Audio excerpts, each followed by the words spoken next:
सुगंधा परी दरवळावा. नमस्कार, मी सुवर्णा. तुमचं माझ्या चॅनेलमध्ये खूप खूप स्वागत आहे. पहा ना, आनंद या जीवनाचा सुगंधा परी दरवळावा. हा जीवनाचा आनंद अगदी सुगंधासारखा दरवळत राहावा. आणि हा आनंद कुठे मिळतो आपणाला? पहा ना, प्रत्येक सुंदर वस्तूमध्ये एक सौंदर्य लपलेलं असतं. प्रत्येक वस्तूत सौंदर्य लपलेलं असतं आणि या सौंदर्यातून आपणाला आनंद मिळत असतो. आणि तो आनंद शोधता आला पाहिजे. खरंच आपणाला जर सुखी व्हायचं असेल तर आनंद शोधता आला पाहिजे. प्रत्येक वस्तूत, या विश्वामध्ये असलेल्या प्रत्येक जीव, जंतू आणि वस्तूमध्ये आनंद हा लपलेला आहे. तो फक्त आपणाला शोधता आला पाहिजे. शोधणं खूप महत्त्वाचं आहे. पाहणं, आपण निसर्गात फिरतो जेव्हा बऱ्याच वेळेला असं होतं, मन थोडंसं उदास असतं, दुःखी असतं, तेव्हा आपण 4 पावलं चालायला जातो. मग निसर्गाच्या सानिध्यात जातो बऱ्याच वेळेला. मग जात असताना आपण काय करतो, त्या झाडांचं निरीक्षण करत असतो. आधी मनात विचार जे असतात ना, उदास, ते घोंगावत असतात. आणि कालांतरानं त्या निसर्गाच्या सानिध्यात गेल्यावर तिथली ती पालवी, झाडं, त्या फांद्या, ती फुलं पाहिलं की काय होतं, आपण त्यात गुंतून राहतो. का? अशी अवस्था का होते? तिथं ते सौंदर्य असतं निसर्गात. आणि त्या निसर्गाच्या सौंदर्यात आपण काय होतो, अगदी बुडून जातो. मन अगदी आपलं त्याच्यामध्ये इन्व्हॉल्व होतं. आणि मग साहजिकच मनाला आपल्या आनंद मिळतो, गारवा मिळतो आणि प्रसन्नता मिळते. आणि आपणाला मग काय वाटतं, मन मग हलकं झाल्यासारखं वाटतं. म्हणजे प्रत्येक वस्तूमध्ये सौंदर्य आहे आणि सौंदर्यात हा आनंद लपलेला असतो. तो आनंद शोधता आला पाहिजे. इथं मी एक तुम्हाला उदाहरण सांगू इच्छिते. एक सभ्य अशी व्यक्ती, मदन मोहन मालवीय नावाची एक व्यक्ती. ती व्यक्ती काय करते, एका स्त्रीच्या घरी जेवायला जाते. म्हणजे त्या व्यक्तीला तिथं जेवायला बोलवलेलं असतं, आमंत्रित केलेलं असतं जेवणासाठी. आणि ती व्यक्ती मग तिथं जाते जेवणाला. आणि जेवायला गेल्यानंतर काय होतं, बैठक रूममध्ये ते बसतात. सोबत काही जेंट्सही असतात. आणि आतमध्ये त्या स्त्रीचा स्वयंपाक चाललेला असतो. आणि ती स्वयंपाक करत असताना त्या स्वयंपाकाचा खूप सुंदर असा वास बाहेर येत असतो. आता ही व्यक्ती जी आहे, थोर आहे, विचारवंत आहे, ही व्यक्ती फक्त ऑब्झर्वेशन करत असते. आणि थोड्या वेळानं परत काय होतं, मग ताट असं वाढलं जातं. आणि अगदी व्यवस्थित असं ताट परिपूर्णतेनं वाढलेलं असतं. अगदी भाजी, आमटी, वरण, पोळी सगळं अगदी व्यवस्थित, साग्र संगीत असं सुंदर असं ताट केलेलं असतं. ताट तिथं ठेवलं जातं आणि त्या व्यक्तींना, मग पाहुण्यांना जेवायला आमंत्रित केलं जातं. जेवायला आमंत्रित केलं जातं. आणि ती स्त्री काय करते माहिती आहे, ती ताट वाढते आणि तिनं तसा घुंगट घेतलेला असतो पुढे.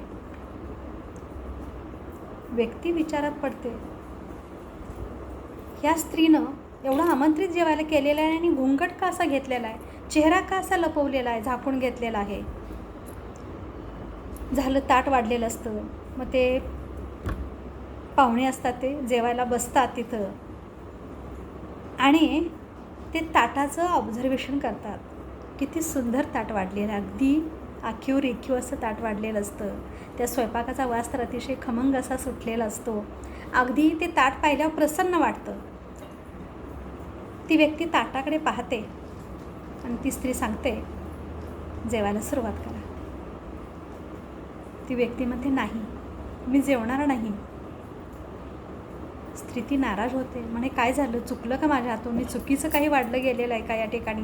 का तुमच्या जो आवडत नाही आहे तो स्वयंपाक केला गेला आहे का? तर ती व्यक्ती म्हणते, नाही, स्वयंपाक तर अतिशय अप्रतिम केलेला आहे, खूप सुंदर स्वयंपाक केलेला आहे.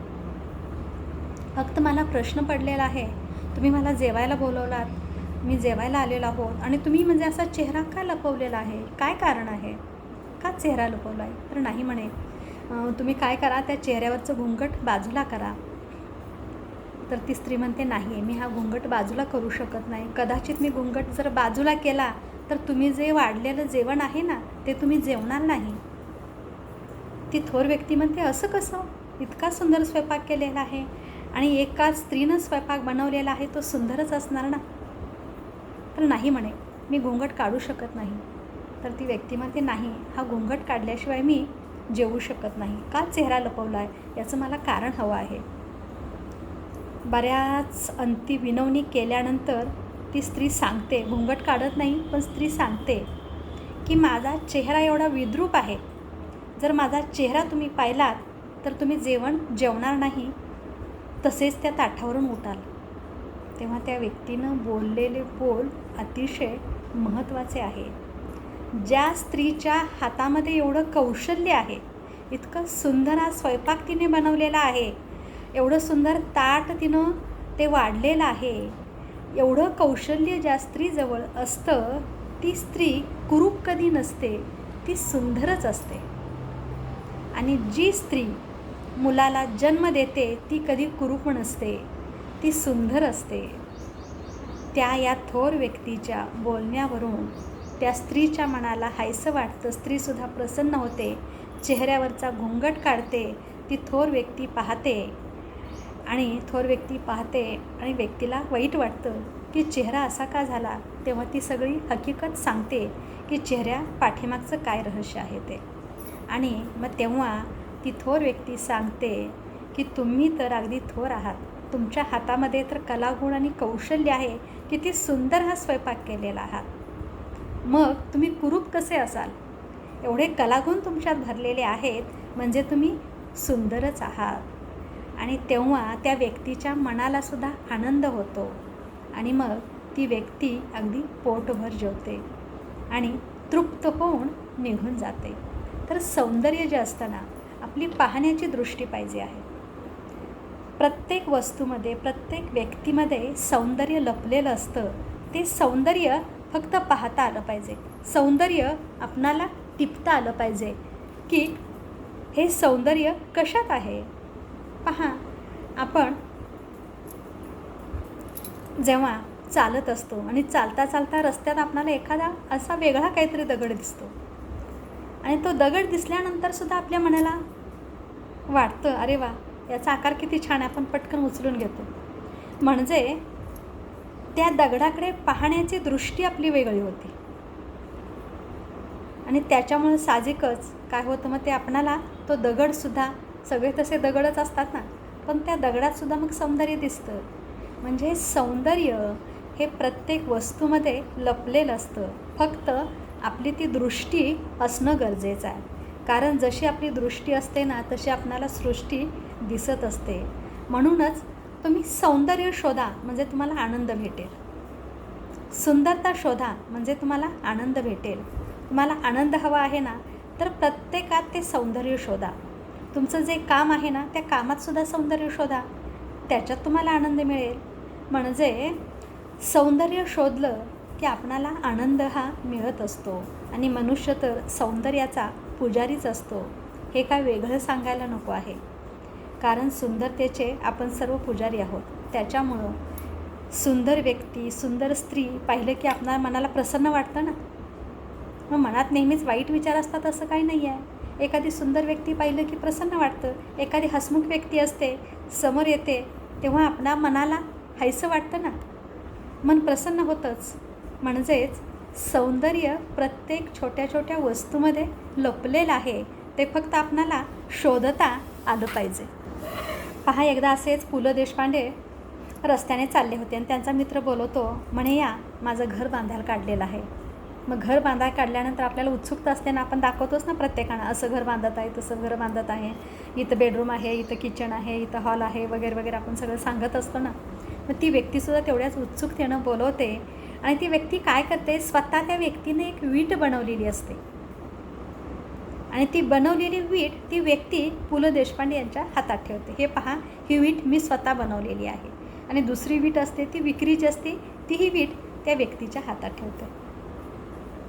दोन्ही विटा पु ल देशपांडे यांच्या हातात असतात आणि त्या विटा हातात घेऊनच ते सगळं घर त्यांना दाखवतात, फिरतात, त्या विटांच्याकडे ते पाहतच असतात. त्यांच्या लक्षातही येत नाही त्या व्यक्तीच्या की आपण यांच्या हातामध्ये वीट दिलेली आहे. आणि मग कालांतरानं थोड्या वेळानं तेही कंटाळलेले असतात, दोन्ही विटा हातामध्ये घेऊन ते घर सगळं फिरत आहेत. आणि जेव्हा ती व्यक्ती विचारते की या दोन्ही विटापैकी कोणती वीट तुम्हाला आवडली, पु ल देशपांडे म्हणतात, तुम्ही जी वीट बनवलेली आहात ना ती वीट मला खूप आवडली. का म्हणे, तर तुमचं त्यात कला कौशल्य उतरलेलं आहे, त्यामुळे ती वीट मला अधिक आवडली. कारण तुम्ही तिथं मेहनत घेतलेली आहे, कला कौशल्य आहे. म्हणजे पु ल देशपांडे यांनासुद्धा त्या विटेमध्ये सौंदर्य दिसलं. खरं पाहता हातात वीट घेऊन कंटाळले होते, पण त्या विटेत त्यांना सौंदर्य दिसलं. आणि नाहीतर मग त्यांना राग आला असता फेकून दिली असती, तसं नाही केलं. तर ही वीट सुंदर आहे असं त्यांनी सांगितलं. म्हणजे सौंदर्य हे शोधता आलं पाहिजे. शोधा म्हणजे सापडेल असं आपण म्हणतो ना, अगदी ते योग्यच आहे. पहा इथं म्हणा वाटतं, आनंदी आनंद गडे, इकडे तिकडे चोहीकडे, वरती खाली मोद भरे, नभात फिरला जगात उरला, मोद विहरतो चोहीकडे, आनंदी आनंद गडे. धन्यवाद. कसे वाटले विचार अवश्य सांगा. स्वस्थ रहा, मस्त रहा, मजेत रहा, आनंदी रहा, उत्साही रहा, हसत रहा, हसवत रहा. आणि हो, व्हिडिओला लाईक, शेअर आणि सबस्क्राईब केलं नसेल तर जरूर करा.